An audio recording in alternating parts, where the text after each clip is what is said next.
Hello friends, most welcome all of you. आप सभी का स्वागत है आज के इस लेक्चर में। ठीक है, हम लोग नए ज़िले को पढ़ने जा रहे हैं। नए ज़िलों का जो लागू होने वाला है उसका सीरीज शुरू किए। तो उसमें हम लोग ने पिछली क्लास में हम लोग ने खैरागढ़ छुईखदान गंडई के बारे में पढ़ा। उसके बाद हम लोग ने मोहला मानपुर चौकी देखा। और आज हम लोग तीसरा जिला दर्शन की तीसरी क्लास है, जिसमें हम लोग पढ़ने जा रहे हैं नवीन जिला सारंगढ़ बिलाईगढ़। मैं विवेक आप सभी का एक बार फिर से स्वागत करता हूं आज के इस वीडियो लेक्चर में। ठीक है, तो आज हम लोग पढ़ने जा रहे हैं सारंगढ़ बिलाईगढ़ जिला। ठीक है, देखिए सारंगढ़ और बिलाईगढ़ जिले के बारे में हम लोग चर्चा करने जा रहे हैं। सबसे पहले बता देता हूं कि सारंगढ़ और बिलाईगढ़ जिला जो है, सारंगढ़ बिलाईगढ़ जिला ये रायगढ़ जिले से अलग होकर के तथा बलौदा बाजार और भाटापारा, ठीक है, बलौदा बाजार भाटापारा से अलग होकर के बना है। ठीक है, यह माननीय मुख्यमंत्री भूपेश बघेल की घोषणा 15 अगस्त 2021 को की गई थी, जिसमें 4 नए जिले बने थे। 4 नए जिलों में से यह एक जिला है। ठीक है, जो कि रायगढ़ से अलग होकर के बनाया गया है। ठीक है, याद रखिएगा रायगढ़ जिला का विभाजन सबसे पहली बार 1948 में रायगढ़ जिला बना था, जबकि उसका सबसे पहली बार विभाजन 1998 में जशपुर जिले से हुआ था। याद रखिएगा, बहुत लोग कन्फ्यूजन रहता है। रायगढ़ जिले से कट के जशपुर जिला बना था 1948 में। रायगढ़ जिला जो खुद 1948 में बना था। रायगढ़ से अलग होकर के दूसरी बार अभी जो जिला बनाया गया है वो है सारंगढ़ बिलाईगढ़। ठीक है, बिलाईगढ़ का जो भाग है, ठीक है, रुकिए एक मिनट में जूम कर देता हूँ। देखिए ये वाला जो एरिया है लेफ्ट साइड में, ये जो बिलाईगढ़ वाला भाग है, ये पहले बलौदा बाजार भाटापारा जिले में था। ठीक है, तो इसको सारंगढ़ में जोड़ करके एक नया जिला बनाया गया। तो इसका मातृ जिला जो है सारंगढ़ बिलाईगढ़ का मातृ जिला रायगढ़ प्लस बलौदा बाजार भाटापारा है। ठीक है, तो याद रखिएगा सारंगढ़ बिलाईगढ़ जिले का मातृ जिला कौन सा है? बलौदा बाजार भाटापारा प्लस रायगढ़। और इस जिले को जियोग्राफिकल रीजन के अनुसार बिलासपुर संभाग में रखा गया है। ठीक है, तो बिलासपुर संभाग में जिलों की संख्या 8 है, मैंने पहले बता चुका है। तो 8 संभाग में 8 जिलों में से एक जिला अभी हम लोग पढ़ने जा रहे हैं, सारंगढ़ बिलाईगढ़। ठीक है, तो देखिए इसके सीमावर्ती जिले हम लोग देखते हैं पहले कौन कौन से सीमा है, क्या है। देखिए सबसे पहले इसकी सीमा रेखा रायगढ़ से लगती है। पहली सीमा रेखा रायगढ़ जिले से। दूसरी सीमा जो बनती है उड़ीसा राज्य से। ठीक है, राइट से अगर चलेंगे सबसे ऊपर रायगढ़ से अलग हुआ है, पहली सीमा रेखा रायगढ़ में। दूसरी सीमा रेखा कहाँ बनेगी? उड़ीसा राज्य, राइट में पूरा उड़ीसा राज्य है। नीचे जो जिला है वो है महासमुंद। ठीक है, चौथा जो है बलौदा बाजार भाटापारा। 5वां जो है आपका जांजगीर चांपा। और 6वां जो है शक्ति। यानी कि अगर हम लोग देखें तो इसमें 5 जिले हैं और एक राज्य इसकी सीमा रेखा है। ठीक है, 5 जिले और एक राज्य इसकी सीमा रेखा बनाती है। ठीक है, 5 जिलों में से पहला जिला है रायगढ़, दूसरा शक्ति, तीसरा जांजगीर चांपा, चौथा बलौदाबाजार भाटापारा और 5वां महासमुंद। तो याद रखिएगा 5 जिले को यह टच करता है। 5 जिले इसकी सीमा रेखा है और एक राज्य में कौन सा आएगा? उड़ीसा। ठीक है, तो उड़ीसा राज्य इसकी सीमा रेखा बनाता है, याद रखिएगा। ठीक, सारंगढ़ बिलाईगढ़ जिले का सीमा रेखा में 5 जिले हैं और एक राज्य है। ठीक, सारंगढ़ बिलाईगढ़ जिले का जिला मुख्यालय जो है सारंगढ़ है। ठीक है, अभी हाल ही में इसकी मुख्यमंत्री भूपेश बघेल अभी घोषणा भी करने वाले हैं। 1 सितंबर से लागू भी होने वाला है। ठीक है, कल के न्यूज़पेपर में आ चुका है 1 सितंबर से शक्ति जिला सबसे पहले उद्घाटन होगा और इसी क्रम में सितंबर में लगभग सारे जिलों का उद्घाटन हो जाएगा ऑफिशियली। ठीक, तो सारंगढ़ बिलाईगढ़ जिले का जिला मुख्यालय क्या होगा? सारंगढ़ होगा। देखिए सारंगढ़ जो है सारंगढ़ बिलाईगढ़ रायगढ़ जिले का निचला हिस्सा था। ठीक है, जिसको काट करके यह जिला बनाया गया है। ठीक, यहाँ पे सबसे मुख्य बातें अगर हम देखना चाहें तो सबसे पहले अगर देखें तो हम लोग अगर सड़क मार्ग से आएंगे, ठीक है, सड़क मार्ग से आएंगे तो यहाँ पे सबसे पहले पड़ेगा, अगर रायपुर रोड से शुरू करेंगे हम लोग, रायपुर से शुरू करेंगे, रायपुर के VIP रोड से शुरू होता है NH 130B, ठीक है। NH 130B रायपुर के VIP रोड शुरू होता है वाया बलौदा बाजार होते हुए। सबसे पहले अगर हम लोग इस जिले में क्रॉस करेंगे तो सबसे पहला जगह पड़ेगा गिधौरी, ठीक है। गिधौरी जो है पहले बिलाईगढ़ में था, यानी कि बलौदा बाजार भाटापारा में था। ये जो एरिया आपको दिख रहा है,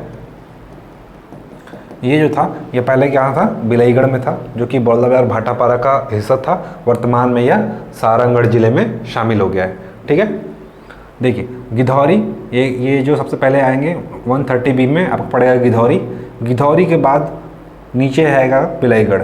याद रखिएगा बिलाईगढ़ और सारंगढ़ ये संयुक्त जिला मुख्यालय इसका नाम पड़ेगा। जैसे बलौदा बाजार भाटापारा जिला है, वैसे संयुक्त जिला है ये। बिलाईगढ़ को इसलिए भी शामिल किया गया क्योंकि ज्योग्राफिकल रीजन से यह इसके नज़दीक था और बलौदा बाजार भाटापारा यहाँ से बहुत दूर पड़ता था, लोगों को असुविधा होती थी। तो प्रशासन ने की सुविधा को देखते हुए बिलाईगढ़ को सारंगढ़ जिले में शामिल किया गया, ठीक है। तो बिलाईगढ़ यहाँ पे सबसे पहले 130B में आएंगे तो सबसे पहले पड़ेगा गिधौरी, उसके बाद आएगा बिलाईगढ़। याद रखिएगा बिलाईगढ़ में बिलबी का किला, बिलबी का किला फेमस है यहाँ पे, बिलबी का किला। और दूसरा है किलबिली माता का मंदिर, ठीक है। बिलबी का किला और किलबिली माता का मंदिर है यहाँ पे। याद रखिएगा किलबिली, ठीक है, झिलमिली नहीं है, ठीक है। झिलमिली कोरिया जिले में है और ये किलबिली है, ठीक। तो किलबिली माता का मंदिर कहाँ पे है, बिलाईगढ़ में। बिलाईगढ़ के आगे आएंगे तो भटगांव, ठीक है, भटगांव पड़ेगा। आप सोना खान का विद्रोह अगर पढ़ेंगे हिस्ट्री में तो आपको भटगांव देखने को मिलेगा। भटगांव और देवरी के जो जागीरदार थे वो सब सहयोग किए थे। तो याद रखिएगा भटगांव जो कि कहाँ पे आ गया है, सारंगढ़ बिलाईगढ़ में, हिस्ट्री में आपको पढ़ने को मिलेगा। भटगांव से अगर आगे बढ़ेंगे 130B में तो सबसे पहले आपको पड़ेगा सरसीमा, ठीक है। याद रखिएगा सरसीमा, सरसीमा जो है यहाँ पे आपको बिलाईगढ़ में मिलेगा, ठीक है। सॉरी, बिलाईगढ़ जिले का हिस्सा, बिलाईगढ़ का भाग था, अभी वर्तमान में सारंगढ़ में शामिल हो गया। 130B में आगे बढ़ेंगे तो आगे फिर आपको मिलेगा सारंगढ़। याद रखिएगा सारंगढ़ 14 रियासतों में से एक प्राचीन रियासत थी, ठीक है। सारंगढ़ यहाँ पे सबसे प्राचीन रियासतों में से एक रियासत थी। सारंगढ़ का अगर नाम अगर अर्थ होता है, सारंगढ़ का अर्थ होता है बांस का दुर्ग, बांस का दुर्ग या बांस का किला, ठीक है। सारंगढ़ में, सारंगढ़ यहाँ पे मेन, यहाँ क्या हुआ था, 1930 में जंगल सत्याग्रह हुआ था, ठीक है। 1930 में सारंगढ़ में जंगल सत्याग्रह हुआ था और यहीं पे क्या है, पुटका नाला है, ठीक है। सारंगढ़ में पुटका नाला है, पुटका नाला एक परियोजना है, ठीक है। और सारंगढ़ जिले में चूना और डोलोमाइट यहाँ पे मुख्यतः पाया जाता है, जो कि कडप्पा शैल के अंतर्गत पाया जाता है। याद रखिएगा डोलोमाइट और चूना ये दोनों जो होते हैं कडप्पा शैल के अंतर्गत पाए जाते हैं। जोगनीपाली, कटंगपाली, गुड़ेली सारंगढ़ के पास ही है, ठीक है। ये सारी जगह याद रखिएगा, जोगनीपाली, कटंगपाली और गुड़ेली, ठीक। पुजारी पाली, जोगनीपाली, कटंगपाली, गुड़ेली ये सब कहाँ हैं, सारंगढ़ के पास में है। और यहीं पास क्या पाया जाता है, डोलोमाइट और चूना। याद रखिएगा डोलोमाइट और चूना, जहाँ चूना मिलेगा वहाँ डोलोमाइट मिलेगा ही मिलेगा, ठीक है। तो ये जो जितने मैदानी एरिया हैं, मैदानी एरिया में क्या पाए जाते हैं, डोलोमाइट और चूना पत्थर, ठीक है। और ये जो शैल है ये किस शैल क्रम में पाए जाएंगे, तो कडप्पा शैल क्रम में पाए जाएंगे। कडप्पा शैल क्रम में क्या मिलेगा, चूना और डोलोमाइट। देखिए सारंगढ़ में क्या बताया था, सारंगढ़ यहाँ पे रियासत था, 14 रियासतों में से एक। यहीं पे गिरी विलास महल आपको देखने को मिलेगा, गिरी विलास महल स्थित है। उसके साथ ही यहाँ पे सारंगढ़ में हुआ था 1930 में जंगल सत्याग्रह, सविनय अवज्ञा आंदोलन के दौरान धनीराम और जगत राम, दो नाम याद रखना है, धनीराम और जगत राम नेतृत्व करता थे। पुटका नाला यहाँ पे है, पुटका नाला में पुटका नाला परियोजना चल रहा है, ठीक है। दो नाला है, किंकारी नाला और पुटका नाला। तो जो किंकारी नाला है वो बरमकेला में है। सारंगढ़ से अगर आगे बढ़ेंगे आप, लोकल रोड है तो यहाँ पे आपको पड़ेगा बरमकेला। बरमकेला और सरिया जुड़वा तहसील है यहाँ का, ठीक है। बरमकेला और सरिया जुड़वा तहसील है। तो बरमकेला में किंकारी नाला है, किंकारी नाले पे किंकारी परियोजना चल रही है और पुटका नाले पे पुटका परियोजना। अगर बरमकेला से आगे बढ़ेंगे तो क्या पड़ेगा, बार और देवगांव, दो गांव है, गांव का नाम है बार और देवगांव। इन दो गांव में क्या मिले हैं, मौर्यकालीन सिक्के के साक्ष्य मिले हैं। ठीक है, जब अशोक इस रास्ते से जा रहे थे तो यहाँ पे सिक्का गिरा होगा ऐसा माना जाता है। तो मौर्यकालीन सिक्कों के साक्ष्य से ये पता चलता है कि छत्तीसगढ़ में उनका शासन रहा होगा। ठीक है, तो बार और देवगांव रायगढ़ जिले में पहले आता था, अभी वर्तमान में कहाँ आएगा, सारंगढ़ बिलाईगढ़ जिले में। याद रखिएगा, सारंगढ़ बिलाईगढ़ जिले के बार और देवगांव नामक जगह पे क्या मिले हैं, मौर्यकालीन सिक्कों के साक्ष्य प्राप्त हुए हैं। ठीक है, अगर इसे आप आगे बढ़ेंगे तो आपको पड़ेगा स्वर्गीय दिलीप सिंह जुदेव सेतु, छत्तीसगढ़ का सबसे लंबा सेतु, लगभग 2 किलोमीटर का है। ठीक है, तो स्वर्गीय दिलीप सिंह जुदेव सेतु यह किस नदी पर स्थित है, तो याद रखिएगा महानदी पर स्थित है। याद रखिएगा महानदी जो है रायगढ़, शक्ति और जांजगीर चांपा, ये सभी की सीमा रेखाएं से होकर जाती है। ठीक है, देखिए रायगढ़ पहले रायगढ़ एक साथ था लेकिन अभी अलग हो चुका है। तो महानदी जो है यहाँ से आ रही है सिहावा पर्वत से, ठीक है, नीचे धर्मतरी के सिहावा पर्वत से निकलती है। ठीक, और यहाँ से कहाँ से आ रही है, बलौदाबाजार के ऊपर से होते हुए शिवनारायण से सीधा आ रही है, जांजगीर चांपा के शिवनारायण से आपका सीधा सीमा रेखा बनाते हुए शक्ति, ठीक है, शक्ति की सीमा रेखा बनाते हुए ये रायगढ़। तो याद रखिएगा पूरा बीच बीच में सबकी सीमा रेखा में बह रही है। ठीक, और ये निकलते हुए महानदी कहाँ चली जाती है, उड़ीसा में बंगाल की खाड़ी, बे ऑफ बंगाल में कटक के समीप बंगाल की खाड़ी में विसर्जित हो जाती है। पता बताया है छत्तीसगढ़ की सबसे लंबी नदी महानदी। ठीक, तो याद रखिएगा ये महानदी है जो कि सीमा रेखा में बह रही है। ठीक है, जांजगीर चांपा, शक्ति, रायगढ़ सबकी सीमा रेखा में बहते हुए कहाँ निकल जाती है, उड़ीसा में, और उड़ीसा में कटक के समीप बंगाल की खाड़ी में क्या हो जाती है, विसर्जित हो जाती है।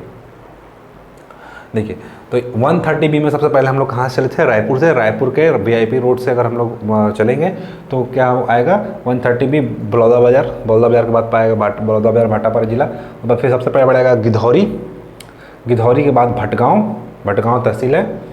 ठीक है, सरसीवा, उसके बाद आएगा सारंगढ़ में बता दिया सारंगढ़ के बारे में। ठीक है, तो ये 130B यहाँ पे जाके सारंगढ़ में क्या हो जाएगा, ख़त्म हो जाएगा। ठीक, अब आते हैं अगर नीचे से आएंगे तो क्या पड़ेगा, NH 153, national highway number 153, 153 national highway number कहाँ शुरू होता है, सरायपाली से। याद रखिएगा 2 नेशनल हाईवे यहाँ से गुजरती हैं, पहला है 130B और दूसरा है 153। ठीक है, 153 ये कहाँ शुरू होता है, सरायपाली से शुरू होता है रायगढ़। ठीक है, सरायपाली जाता है सारंगढ़ और सारंगढ़ से होकर हुए कहा जाएगा रायगढ़। ठीक, तो अगर आप सरायपाली से आएंगे तो सरायपाली से 153 नंबर की सड़क पकड़ेंगे तो कहाँ पहुँच जाएंगे, गोमार्डा अभ्यारण्य। ठीक है, सबसे पहले पहुँचेंगे गोमार्डा अभ्यारण्य। याद रखिएगा गोमार्डा जो अभ्यारण्य है, ठीक है, पहले रायगढ़ जिले में आता था। ठीक है, तो पहले का भी आपको याद रखना है क्योंकि क्वेश्चन जो होते हैं पुराने हिसाब से ही बनाए जा सकते हैं। ठीक है, जिला अभी लागू हुआ है लेकिन क्वेश्चन लगभग पुराने हिसाब से आ रहे हैं, तो आपको ये भी याद रखना है कि रायगढ़ जिले में था। इसकी स्थापना कब हुई थी, 1975 में। गोमार्डा अभ्यारण्य की स्थापना कब हुई थी, 1975 में। 278 वर्ग किलोमीटर में यह फैला हुआ है। याद रखिएगा गोमार्डा अभ्यारण्य जो है वर्तमान में, अगर पूछेगा किस जिले में स्थित है, वर्तमान में ऐसा लिखा रहेगा, तो अगर वहाँ ऑप्शन में है सारंगढ़ बिलाईगढ़ तो आप लगा सकते हैं। ठीक है, देखिए सारंगढ़ के निचले एरिया में क्या है, ये गोमार्डा अभ्यारण्य स्थित है। ठीक है, ये हरा हरा जो दिख रहा है जो गोमार्डा अभ्यारण्य है। इसकी मुख्य विशेषता ये है कि इसमें क्या पाया जाता है, सोन कुत्ता।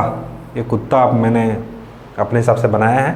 ठीक है, तो ये जो कुत्ता है सोन कुत्ता इसको बोलते हैं, जो केवल कहाँ पाया जाता है, गोमार्डा अभ्यारण्य में पाया जाता है। ठीक है, तो गोमार्डा अभ्यारण्य की मुख्य विशेषता क्या है कि यह यहाँ पे सोन कुत्ता पाया जाता है। 1975 में इसकी स्थापना हुई थी, 278 वर्ग किलोमीटर है। ठीक, उससे अगर आगे आप बढ़ेंगे तो पड़ेगा सारंगढ़। ठीक है, सारंगढ़ के बारे में हम लोग पढ़ा है। उसके आगे बढ़ेंगे तो क्या पड़ेगा आपको, पुजारी पाली। ये देखिए पुजारी पाली है।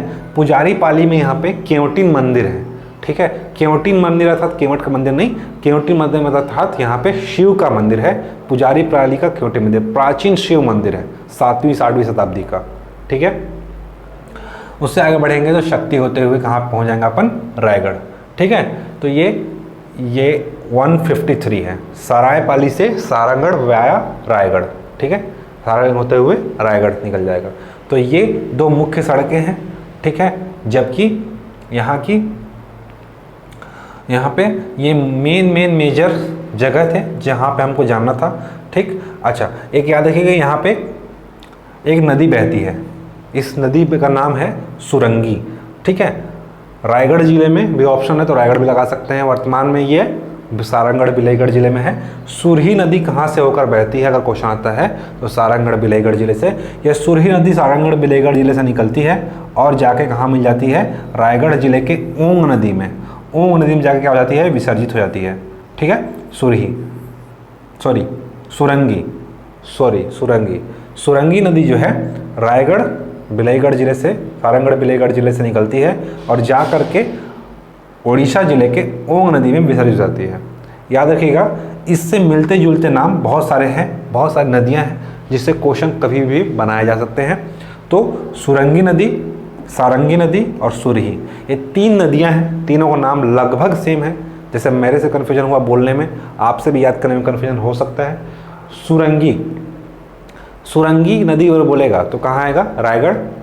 पहले अगर कोई ऑप्शन में अगर सारंगढ़ बिलाईगढ़ नहीं है तो आप लगाएंगे रायगढ़। सुरंगी नदी सारंगढ़ बिलाईगढ़ वर्तमान में स्थित है। कहाँ से होकर बहती है पूछेगा तो। दूसरा है सारंगी बोलेगा तो कहाँ लगाएंगे, महासमुंद। ठीक है, सारंगी नदी महासमुंद से होकर के बहती है, जबकि सुरही नदी राजनांदगांव से बहती है। सारंगी, सुरंगी, सुरही। सुरंगी कहाँ है, सारंगढ़ बिलाईगढ़। सारंगी कहाँ है, महासमुंद। और सुरही कहाँ बहती है, राजनांदगांव में। तो याद रखिएगा, बहुत कन्फ्यूजन होता है। ठीक है, तो याद रखिएगा सुरंगी, सारंगी और सुरही। ठीक है, सुरंगी नदी कहाँ से बहती है, तो सारंगढ़ बिलाईगढ़ से। रायगढ़ उड़ीसा जिले के में ओंग नदी में जाकर के यह विसर्जित हो जाती है। उसके बाद नीचे सारंगी बहती है महासमुंद से और सुरही नदी बहती है राजनांदगांव जिले में। ठीक है, इतना आपने याद रखना है। ठीक, मेजर पार्ट्स हैं। ठीक है, अब अपन इसको डिटेल में इसकी चर्चा करने जा रहे हैं। तो ये जो मुख्य जगह थे उसको मैंने आपको बताया। ठीक है, याद रखिएगा कि महानदी पर यहाँ पे सबसे लंबा सेतु है जिसका नाम है स्वर्गीय दिलीप सिंह जुदेव के नाम पे रखा गया है। ठीक है, सबसे लंबा सेतु। और यहाँ पे जांजगीर चांपा जिले में यहाँ पर एक सेतु बनाया गया है। ठीक है, जांजगीर चांपा जिले में महानदी पर। तो सबसे लंबा सेतु अगर नाम पूछेगा छत्तीसगढ़ में किस नदी पर बनाया गया है तो वो महानदी पर। महानदी छत्तीसगढ़ की सबसे लंबी नदी है जिस पर सबसे लंबा सेतु बनाया गया है, जिसका नाम स्वर्गीय दिलीप सिंह जुदेव के नाम पर रखा गया है। ठीक है, लगभग 2 किलोमीटर का यह सेतु है। ठीक है, 1.8 है, लगभग 2 किलोमीटर। ठीक है, चलिए आगे इसका डिटेल करते हैं। देखिए, नया जिला सारंगढ़ बिलाईगढ़ हम लोग पढ़ने जा रहे हैं। जैसा कि मैंने बताया कि 15 अगस्त को 4 नए जिले की घोषणा हुई थी। ठीक है, जिसमें सारंगढ़ बिलाईगढ़, शक्ति, मोहला मानपुर चौकी और मनेन्द्रगढ़ चिरमिरी भरतपुर। ठीक है, 2021 15 अगस्त को घोषणा हुई थी, जबकि खैरागढ़ उपचुनाव के दौरान खैरागढ़ का गठन हुआ था। ठीक है, तो उन जिलों में से एक ये जिला भी है। ठीक है, 15 अगस्त घोषणा हुई थी और इसका राजपत्र में प्रकाशन पूछेगा कब हुआ था, तो राजपत्र में प्रकाशन हुआ था 20 अक्टूबर 2021 को। कल भी हम लोग पढ़े थे। ठीक है, एमएमसी का भी यही था डेट, 20 अक्टूबर 2021 को इसका राजपत्र में प्रकाशन हुआ था। इंपॉर्टेंट है, लगा लेंगे। तो 20 अक्टूबर 2021 को इसका राजपत्र में प्रकाशन हुआ था। तहसील और विकासखंड, यहाँ पे 3 तहसील और 3 विकासखंड हैं, सारंगढ़, बरमकेला, सरिया और बिलाईगढ़। जैसा मैंने आपको बताया, सारंगढ़ वह तहसील भी है और विकासखंड भी है। बरमकेला, सरिया जुड़वा तहसील है। ठीक है, ये क्या है, जुड़वा तहसील है।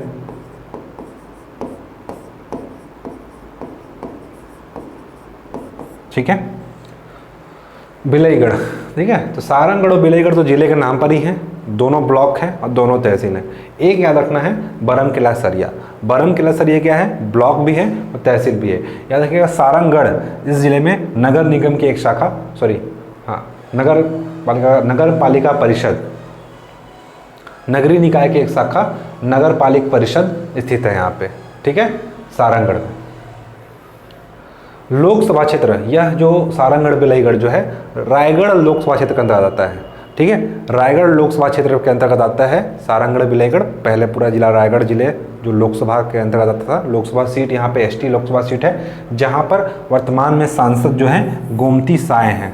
ठीक है, गोमती साय यहाँ की सांसद है। याद रखिएगा कि सारंगढ़ बिलाईगढ़ लोकसभा क्षेत्र रायगढ़ क्षेत्र के अंतर्गत आता है। यहाँ की सांसद कौन है? गोमती साय। यह लोकसभा क्षेत्र एसटी लोकसभा क्षेत्र है। ठीक है, विधानसभा क्षेत्र अगर देखेंगे तो सारंगढ़ और बिलाईगढ़ दो जिले के नाम पर ही विधानसभा क्षेत्र है, और दोनों विधानसभा क्षेत्र जो है एससी विधानसभा क्षेत्र हैं। ठीक है, याद रखिएगा। छत्तीसगढ़ में 10 एससी विधानसभा सीट है, जिसमें से 2 सारंगढ़ और बिलाईगढ़ यहाँ पे आपको देखने को मिल रहा है। एससी विधानसभा सीट है सारंगढ़ और बिलाईगढ़, जबकि लोकसभा क्षेत्र क्या है? एसटी विधानसभा क्षेत्र है, जिस पर सांसद अभी कौन है? गोमती साय है। चलिए,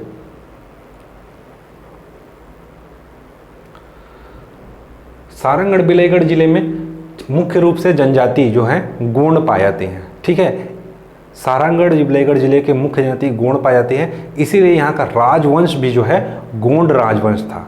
ठीक है, सौरा, यहाँ पे एक और जनजाति पाई जाती है सौरा।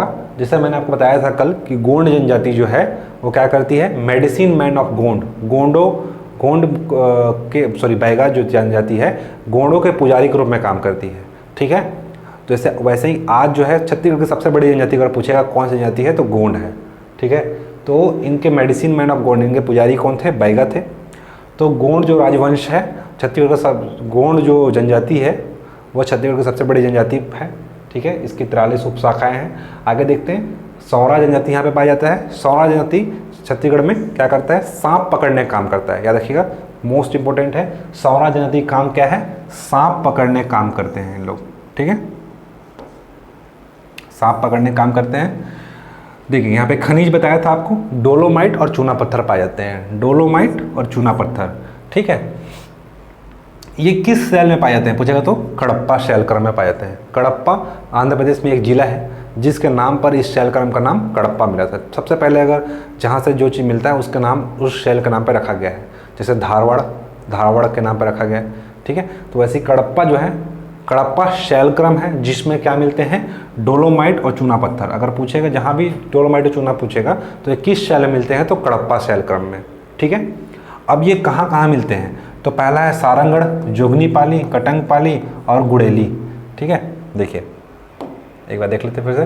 देखिए, जोगनीपाली, कटंगपाली, गुड़ेली और सारंगढ़, ये 4 जगह पे क्या मिलेगा? डोलोमाइट और चूना पत्थर। ठीक है, सारंगढ़, जोगनीपाली, कटंगपाली और गुड़ेली।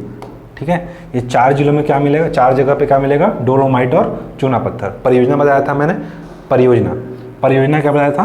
किंकारी नाला। किंकारी नाला पे किंकारी नाला परियोजना चल रहा है, जबकि पुटका नाला पे पुटका नाला परियोजना चल रहा है। ठीक है, तो किंकारी नाला कहाँ है? बरमकेला में है, जबकि पुटका नाला कहाँ है? सारंगढ़ में स्थित है। याद रखिएगा, किंकारी नाला है बरमकेला में, जबकि पुटका नाला कहाँ पे है? सारंगढ़ में है। ठीक है, जलप्रपात यहाँ पे माड़ोसिल्ली या माड़ोसिल्ली, याद रखिएगा, ये नाम बहुत याद रखिएगा, माड़ोसिल्ली या माड़ूसिल्ली बोलते हैं। ये कहाँ है? बरमकेला में है। ठीक है, बरमकेला, रायगढ़ जिले के बरमकेला, ये आपका बरमकेला यहाँ पे है जलप्रपात।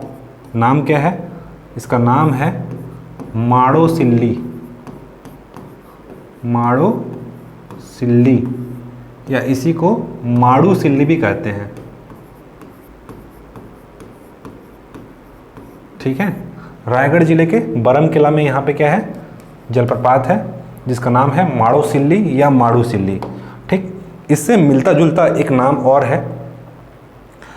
ठीक है, याद रखिएगा, माड़ोसिल्ली या माड़ूसिल्ली बरमकेला सरिया में है। ठीक है, वर्तमान में सारंगढ़ बिलाईगढ़ जिले में है, पूर्व में रायगढ़ जिले में था। जबकि याद रखिएगा, माड़ूमसिल्ली या मारूमसिल्ली, माड़ूमसिल्ली या मारूमसिल्ली जलप्रपात ये कहाँ पे है?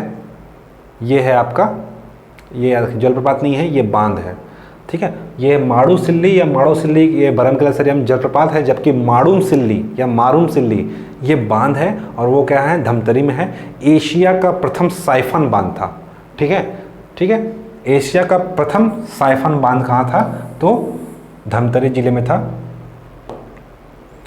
तो इसका नाम है माड़ूमसिल्ली या मारूमसिल्ली, इसको बोलते हैं। या ये बांध है धमतरी पे था। जबकि माड़ोसिल्ली या माड़ूसिल्ली जलप्रपात है बरमकेला सरिया में, पूछा जा गया है एक बार व्यापम के क्वेश्चन में, ठीक है।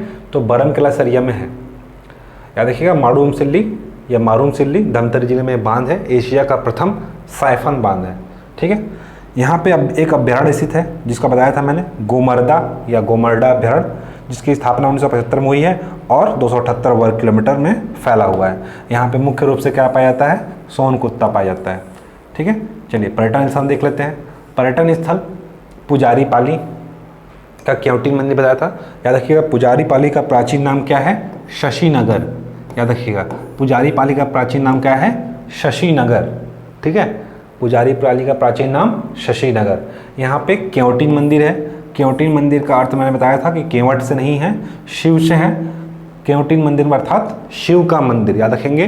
केवटिन मंदिर अर्थात शिव का मंदिर, या शिव 7वीं से 8वीं शताब्दी का मंदिर है, याद रहेगा। शिव से 7वीं 8वीं शताब्दी का मंदिर है, ठीक है। केवटिन मंदिर शिव मंदिर है, 7वीं से 8वीं शताब्दी का शिव मंदिर है, ठीक है। ऐतिहासिक स्थल है। बार और देवगांव के बारे में बताया था। बार और देवगांव मौर्य कालीन यहाँ पे सिक्कों के साक्ष्य मिले हैं, ठीक है, जिससे पता चलता है कि मौर्य वंश का शासन यहाँ पे रहा होगा। नेक्स्ट बिलईगढ़। बिलईगढ़ में बताया था आपको बिलबी का किला स्थित है और किलबिली माता का मंदिर यहाँ पे स्थित है। बिलबी का किला और किलबिली माता का मंदिर यहाँ पे स्थित है, ठीक है। याद रखिएगा कि किलबिली और झिलमिली, झिलमिली बताया था, झिलमिली कोयला उत्खनन क्षेत्र है कोरिया जिले में, ठीक है। याद रखिएगा बिलबी का किला है बिलईगढ़ में और किलबिली माता का मंदिर है बिलईगढ़ जिले में, ठीक है। जबकि झिलमिली जो है कोरिया में स्थित है और यहाँ से कोयला उत्खनन होता है। जबकि छिपछिपी देवी, याद रखिएगा छिपछिपी देवी, छिपछिपी देवी का मंदिर पूछे कहाँ पे है तो बैकुंठपुर में है। मिलते जुलते नाम है, देखिए बिलबी, किलबिली, झिलमिली, छिपछिपी, इसीलिए एक जगह मैंने लिख दिया है कि बिलबी का किला जो है कहाँ पे है, सारंगढ़ बिलईगढ़ जिले में, बिलईगढ़ में। किलबिली माता का मंदिर बिलईगढ़ में। जबकि झिलमिली जो है कोरिया में है, कोयला उत्खनन क्षेत्र है। यहाँ से क्या निकलता है, कोयला उत्खनन, ठीक है। जबकि छिपछिपी देवी का मंदिर कहाँ पे है, बैकुंठपुर में है, ठीक है। सारंगढ़, सारंगढ़ इसका अर्थ क्या है, बांस का दुर्ग बताया था आपको। तो सारंगढ़ यहाँ पे एक पर्यटन स्थल भी है, ठीक है, इस जिले में। तो गिरिविलास महल जो कि रियासतों में एक प्राचीन महल है राजाओं का, जिसका नाम है गिरिविलास महल, याद रखिएगा। यहीं पे एक सालर, सालर एक जगह है जहाँ पे इलियट की कब्रगाह है। चार्ल्स इलियट अगर पढ़े होंगे, छत्तीसगढ़ के पहले डिप्टी कमिश्नर थे जो कि तृतीय श्रेणी के थे, जो 1818 में यहाँ पे आए थे, चार्ल्स इलियट। तो सालर नामक जगह पे इनकी कब्रगाह बनाई गई है, ठीक है। मतलब यहाँ पे इनका देहांत हुआ था तो इनकी कब्रगाह यहीं पे बनाई गई है। तो सारंगढ़ जिले के पास सालर नामक जगह पे चार्ल्स इलियट का कब्रगाह है और एक गाकड़ी यहाँ पे जगह है जो कि सब सारंगढ़ के आसपास है, याद रखिएगा। सारंगढ़ एक पर्यटन स्थल भी है, गिरिविलास महल राजाओं का महल था, ठीक। सालर नाम याद रखना है, इलियट की कब्रगाह है। देखिए सारंगढ़ रियासत के बारे में देखते हैं। सारंगढ़ जो है 14 रियासतों में से एक रियासत था जिसका अर्थ है बांस का दुर्ग। अगर सारंगढ़ का अर्थ देखेंगे तो क्या होता है, बांस का दुर्ग या बांस का किला। यहाँ पे जो राजवंश है बताया था कि गोंड यहाँ पे जनजाति है, इसी के आधार पर यहाँ पे प्राचीन जो थे राजा थे वो गोंड थे, इसलिए यहाँ पे राजवंश भी क्या है, राजगोंड, ठीक है। याद रखिएगा यहाँ का राजवंश, सारंगढ़ रियासत के राजवंश कौन थे, गोंड थे या राजगोंड थे, ठीक है, राजवंश है। संस्थापक कौन है यहाँ पे, नरेंद्र शाह, ठीक है। याद रखिएगा नरेंद्र शाह इस रियासत के संस्थापक थे, ठीक है। क्या हुआ था, ये संस्थापक थे। उसके बाद 1818 में जब मराठों के द्वारा ब्रिटिश संरक्षणाधीन शासन शुरू हुआ तो सारंगढ़ एक ब्रिटिश संरक्षक राज्य बन गया था, ब्रिटिश के संरक्षण में चला गया था छत्तीसगढ़। तो उसी समय सारंगढ़ भी ब्रिटिश संरक्षण राज्य बन गया था, कब, 1818 में। जबकि भारत संघ में जब विलय हो रहा था, ठीक है, देशी रियासतों का, तो विलय पत्र में हस्ताक्षर करने वाले राजा जो थे नरेश चंद्र थे, ठीक है। कोई भी रियासत में जो स्थापना किया था स्थापनाकर्ता का नाम पूछता है। और दूसरा विलय पत्र में हस्ताक्षर कौन किया था, ठीक है, ऋतुपूर्ण किशोर दास को पूछा गया है, ठीक है, पढ़े हम लोग शूल खदान खैरा का गंडई में। तो विलय पत्र में हस्ताक्षर कौन किया था? तो राजा नरेश चंद्र, जबकि संस्थापक कौन थे? तो नरेंद्र साय। ठीक है, देखिए दोनों में न से नाम है। नरेंद्र साय कहाँ पे है? स्थापना करता है, जबकि विलय पत्र में हस्ताक्षर कौन थे? राजा नरेश चंद्र। ठीक है, देखिए नरेश को ही राजा बोलते हैं, ऐसे याद कर सकते हैं। राजा नरेश चंद्र विलय पत्र में हस्ताक्षर किए हैं। और यहाँ के राजाओं की उपाधि क्या थी? उपाधि ही राजा थी। याद रखिएगा, पूछेगा किस रियासतों के राजाओं की उपाधि राजा थी? तो सारंगढ़ रियासत के राजाओं की उपाधि राजा थी। कल हम लोग पढ़े थे महंत, बताएंगे आप लोग कमेंट सेक्शन में कि महंत किस रियासत के राजाओं की उपाधि थी। ठीक है, कमेंट में आप लोग बताइए महंत किस रियासत के राजाओं की उपाधि थी। उपाधि यहाँ की राजा थी। सारंगढ़ रियासत के राजाओं की उपाधि क्या थी? राजा थी। ठीक है, सारंगढ़ रियासत के बारे में एक किंवदंती मतलब एक कथा प्रचलित है। ठीक है, जिससे किंवदंती मतलब क्या होता है? किसी से सुना गया या जाना गया। तो वो एक किंवदंती के अनुसार क्या हुआ था? सारंगढ़ राज्य की जो स्थापना हुई थी, सारंगढ़ राज्य की जो स्थापना थी वो पहली शताब्दी ईस्वी में हुई थी। ठीक है, याद रखिएगा, एक किंवदंती प्रचलित है। ठीक है, सुना गया है या कहीं से कहीं साक्ष्य मिले हैं थोड़ा बहुत, तो उसके आधार पर सारंगढ़ रियासत की स्थापना पहली शताब्दी ईस्वी में गोंड के पूर्वजों द्वारा किया गया था। और वो इसको छोड़ करके कहाँ चले गए थे? भंडारा चले गए थे। भंडारा, ठीक है, एमपी साइड है भंडारा जिला। ठीक, या चलिए, तो एक किंवदंती के अनुसार सारंगढ़ राज्य की स्थापना कहाँ हुई, कब हुई थी? पहली शताब्दी ईस्वी में गोंड के पूर्वजों को द्वारा किया गया था। बाद में इसको वो छोड़ करके कहाँ चले गए थे? भंडारा चले गए थे। तो याद रखिएगा सारंगढ़ रियासत के बारे में। एक फेमस यहाँ पे इंसिडेंट हुआ था 1930 में। 1930 में सारंगढ़ जंगल सत्याग्रह हुआ था। ठीक है, जब सविनय अवज्ञा आंदोलन पूरे भारत में चल रहा था तो सारंगढ़ में क्या हो रहा था? सारंगढ़ जंगल सत्याग्रह चल रहा था। ठीक है, सविनय अवज्ञा आंदोलन के दौरान सारंगढ़ में सारंगढ़ जंगल सत्याग्रह हुआ है। कब हुआ है? 1930 में। ठीक है, और यहाँ के नेतृत्वकर्ता कौन थे? धनीराम और जगत राम। दो राम थे, धनीराम और जगत राम यहाँ के नेतृत्वकर्ता थे। सारंगढ़ जंगल सत्याग्रह के नेतृत्वकर्ता कौन थे? तो धनीराम और जगत राम। ठीक है, तो सारंगढ़ बिलाईगढ़ ज़िले के बारे में फैक्ट इतना ही है। अगर आपको और कुछ जानना है तो आप ज़्यादा से ज़्यादा हमारे कोर्स ज्वाइन कर सकते हैं। आपको करना क्या है? इसके लिए गूगल प्ले स्टोर से आपको डाउनलोड करना है गोटूल कोचिंग क्लासेस का ऐप, और वहाँ पर सारी क्लासेस आपको मिलेंगी न्यूनतम शुल्क में। CGPSC, CGA Vyapam, CGA BO और भी सभी भर्ती परीक्षाओं की टेस्ट सीरीज शुरू होने जा रही है। तो आप क्या करिए, गूगल प्ले स्टोर से डाउनलोड कर लीजिए ऐप, और अपनी तैयारी को और बेहतर बनाने के लिए हमसे जुड़िए। हमारी टीम आपके सदैव आपके भविष्य बनाने के लिए तत्पर है। तब तक के लिए अलविदा, मिलते हैं नेक्स्ट वीडियो लेक्चर पे। Thank you so much.